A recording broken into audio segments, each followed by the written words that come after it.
कुछ ऐसे ही खबरें निकल के आजकल जो पेपर के सुर्खियों में आ रहे हैं, जिसमें एक लड़की के साथ ऐसी दरिंदगी के साथ जो उसका प्रेमी पेश आता है। इस घटना के सुनने के बाद उस न्यूज़पेपर में पूरी तरह से जब छा जाता है, तो इस घटना की जांच करने के लिए जो पुलिस बैठाई जाती है, इस घटना की जांच करके जब सबके सामने लाती है, तो जो इस घटना में निकल गया सच्चाई सामने आती है, तो इस घटना के सुनने के बाद लोगों को प्रेम पे विश्वास उठ जाता है। क्योंकि इस घटना में जो हुआ था, एक प्रेमी ने अपने प्रेमिका के साथ ऐसी दरिंदगी के साथ पेश आकर उसके साथ जो घटना किया था, जिससे उसकी मौत हो गई थी।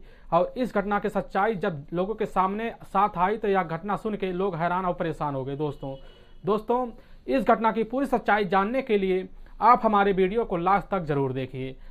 नमस्कार दोस्तों, मैं प्रदीप कुमार आपको टेढ़ी बात चैनल में स्वागत करता हूं।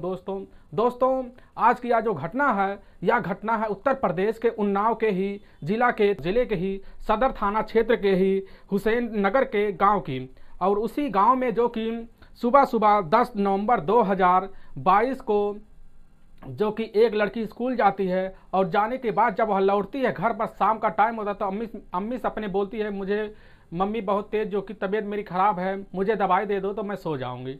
तो वह लड़की उसी समय वह दवाई खा के वह सो जाती है। लेकिन जब सुबह 11 नवंबर 2022 को वह उसके घर वाले उस लड़की को जगाने के लिए जाते हैं, तो वह देखते हैं एक बहुत ही बुरी अवस्था में पड़ी हुई थी। उसके शरीर से पूरी तरह से खून से लथपथ पड़ी हुई थी। तो मौके पे उसकी डेथ हुई पड़ी थी। तो वहाँ पर उसके घर वाले ज़ोर ज़ोर से रोने लगते हैं, जिससे वहाँ पर पुलिस इकट्ठा, जो कि वहाँ पर लोग पुलिस इकट्ठा कर लेते हैं, और वहाँ की जनता बहुत तेज़ भीड़ लगा लेती है। और जब मौके पर पुलिस पहुँचती है, तो उसके लाश को जब कब्जे में लेती है, पुलिस देख के भी हैरान हो जाती है। क्योंकि उस लड़की के साथ जो किसी ने बहुत बुरी तरह से दरिंदगी के साथ पेश किया था, और यह उस घर वाले को किसी को नहीं पता था। क्योंकि वह बताते पुलिस वाले से कि हमारी बेटी अच्छे खासे से खा के शाम को सोई, पर उसकी तबीयत खराब थी। तो यह मामला सुनने के बाद तुरंत पुलिस जो कि उसको लाश को वहाँ के जो कि पोस्टमार्टम के लिए भेज देती है, और यह मामला सदर थाना में यह दर्ज कर लेती है।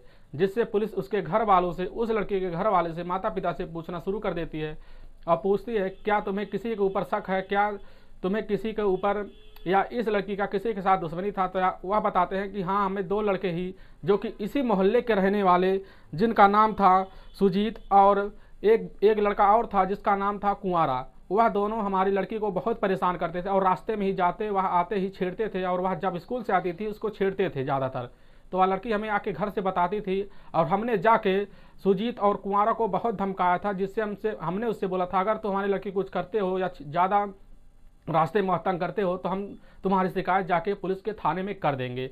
जिससे वह उसी समय सुजीत और कुमारा वहाँ सुनने के बाद तुरंत वहाँ से भाग जाते हैं, और दोबारा हमारी लड़की इसकी कोई मौका नहीं देती। हो सकता है वह वही दोनों कातिल हो। तो पुलिस उन दोनों के खिलाफ, सुजीत और कुंवारा के खिलाफ रिपोर्ट दर्ज कर देती है, जिससे पुलिस उनको ढूंढना भी शुरू कर देती है। और ढूंढते जब पुलिस उनको 2 दिन के बाद पुलिस उनको ढूंढ भी लेती है, और उनको पकड़ के उसी सदर थाना क्षेत्र में ले आकर उनसे कड़ाई के साथ पूछताछ करना शुरू कर देती है। जिससे वह ना ही इस बात को कबूलने के लिए तैयार होते हैं कि हमने उस लड़की के साथ कुछ किया है, लेकिन वह इसी बात पे डटे हुए थे कि हमने कुछ नहीं किया साहब, हाँ हम उस लड़की को तंग करते थे, आते जाते छेड़ते थे। इस बात को वह कबूल भी लेते हैं, लेकिन पुलिस यह सामने कबूलने के लिए वह तैयार नहीं होते कि हमने उस लड़की के साथ कुछ किया है। और पुलिस को भरोसा हो जाता है कि इन दोनों ने उस लड़की के साथ कुछ नहीं किया है। जिससे पुलिस सबूत न मिलने की वजह से सुजीत और कुंवारा को दोनों को वहां से रिहा कर देती है। और पुलिस मौके पर पहुंचती है, जो पीड़िता थी उसके घर पहुंचती है, उसके माँ बाप से पूछना शुरू कर देती है। जिससे उसके माँ बाप यही बताते हैं कि हमें कुछ नहीं पता, इसके अलावा कौन हो सकता है, ना हमारी लड़की किसी से बताई है, ना इसके बारे में कुछ जानते हैं। जो उस लड़की के 19 साल के लड़की के पीड़ित जो थी, उस लड़की के पास एक मोबाइल था, जिससे पुलिस मौके पर उस मोबाइल को अपने कब्जे में लेती है, और उस लेने के बाद उसका जो मोबाइल का CDR नंबर था उसको निकालती है। और निकालने के बाद पूरी तरह से डिटेल सामने आती है। तो उसमें एक डिटेल यह सामने आ रहा था, जो डिटेल था उसका सामने आता है कि उससे एक लड़के से बात हुआ करता था व्हाट्सएप पे, और कई जगहों पर बार बार कई दिनों से बात हुआ करता था।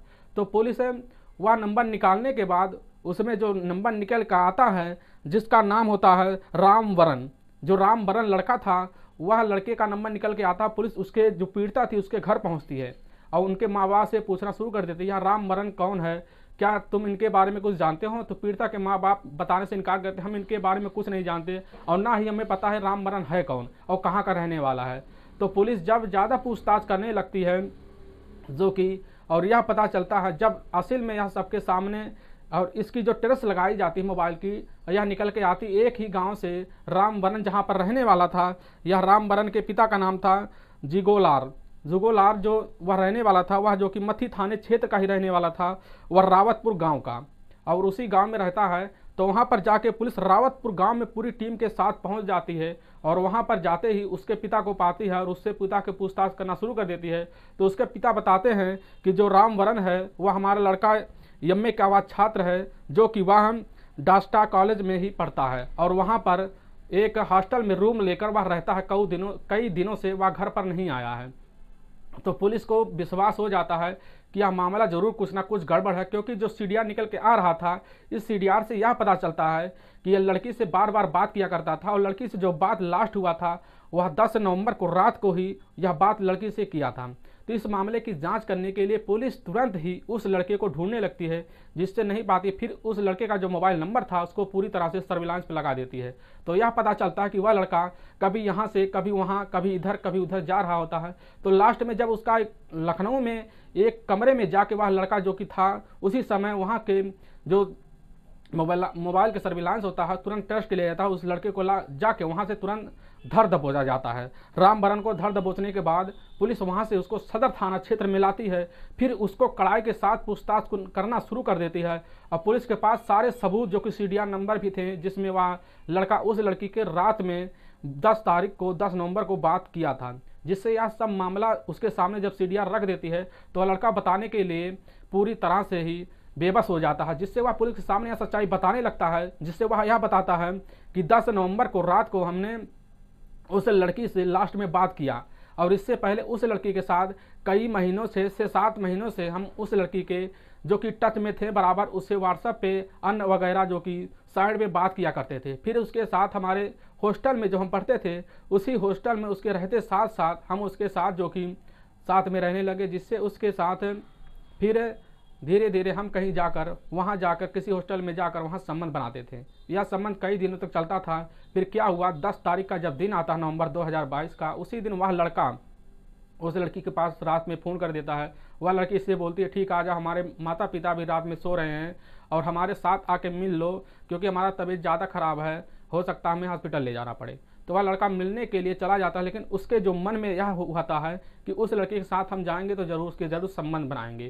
तो इसी बात के बाद रास्ते में जाते हुए वह जो कि पावर बढ़ाने के लिए जेब में कई गोलियां रखा हुआ था, वह रास्ते में जाते हुए उस गोलियों को वह सेवन कर लेता है, जिससे उसका वह मानसिक संतुलन उसी समय वह खो जाता है और वह से होश नहीं रहता हम क्या करने वाले हैं। वह लड़के के पास जाता है, उससे थोड़ी देर बातें करता है, जिससे उस पीड़िता के पास जाता है, बातें करते करते उसे जब राजी कर लेता है उसके साथ वह संबंध बनाना शुरू करता है, जिससे कई देर तो कई टाइमों तक वह बनाने लगता है।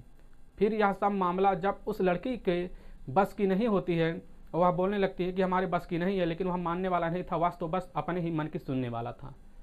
और वह लड़की बार बार मना करती है पीड़िता कि हमारे साथ ऐसा मत करो, हमारी बस की नहीं हो रहा, हमारे बहुत दर्द हो रहा है, लेकिन रामबरन मानने वाला नहीं था।